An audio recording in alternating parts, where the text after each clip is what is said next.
జోగులాంబ గద్వాల జిల్లా కేంద్రంలోని అంబేద్కర్ చౌక్లో డాక్టర్ బాబాసాహెబ్ అంబేద్కర్ 133వ జయంతి వేడుకలు ఘనంగా నిర్వహించారు. జోగులాంబ గద్వాల ఎమ్మెల్యే బండ్ల కృష్ణమోహన్ రెడ్డి బాబాసాహెబ్ అంబేద్కర్ విగ్రహానికి పూలమాలలు వేసి ఘనంగా నివాళులు అర్పించారు. ఆయన 133వ జన్మదిన సందర్భంగా కేక్ కట్ చేసి జన్మదిన శుభాకాంక్షలు తెలియజేశారు. గద్వాల ఎమ్మెల్యే మాట్లాడుతూ, మహాత్మా గాంధీతో పోల్చి చూడదగిన గొప్ప నాయకుడు అంబేద్కర్ అంటూ ఎమ్మెల్యే కొనియాడారు. అంబేద్కర్ చూపిన బాటలోనే కేసీఆర్ నడుస్తూ వారి ఆశయాల మేరకు ప్రజలందరికీ సంక్షేమాన్ని చిత్తశుద్ధితో కృషి చేశారన్నారు. దేశంలో ఏ రాష్ట్రంలో కూడా లేనన్ని అభివృద్ధి సంక్షేమ పథకాలు తెలంగాణలో అమలయ్యావని, అంబేద్కర్ ఆశయాలను కొనసాగిస్తామని తెలిపారు.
అంబేద్కర్ ఆశయాలను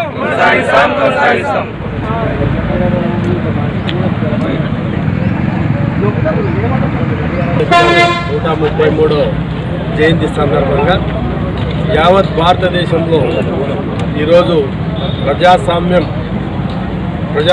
విరజిల్లుతుందంటే భారత రాజ్యాంగ సృష్టికర్త బిఆర్ అంబేద్కర్ రాసిన ఈరోజు భారత రాజ్యాంగం వల్ల ఈరోజు ప్రజలకి ఏ విధ సంక్షేమ కార్యక్రమాలు, అదేవిధంగా అలా అంటే ఎక్కడ ఉన్న వారికి కూడా అందరి కూడా భారతదేశంలో భారత రాజ్యాంగంలో అదేవిధంగా అన్ని వర్గాల ప్రజలకి వారు చేసే అవకాశం, ఎమ్మెల్యేలుగా, ఎంపీలుగా, గ్రామ స్థాయిలో అన్ని అధికారాలు పొందే అవకాశం ఇచ్చిన భారత రాజ్యాంగ సృష్టికర్త డాక్టర్ బిఆర్ అంబేద్కర్ మరొకసారి, ఎందుకంటే ఈరోజు యావత్ భారతదేశంలో ఒక పండుగ వాతావరణం ఉంది.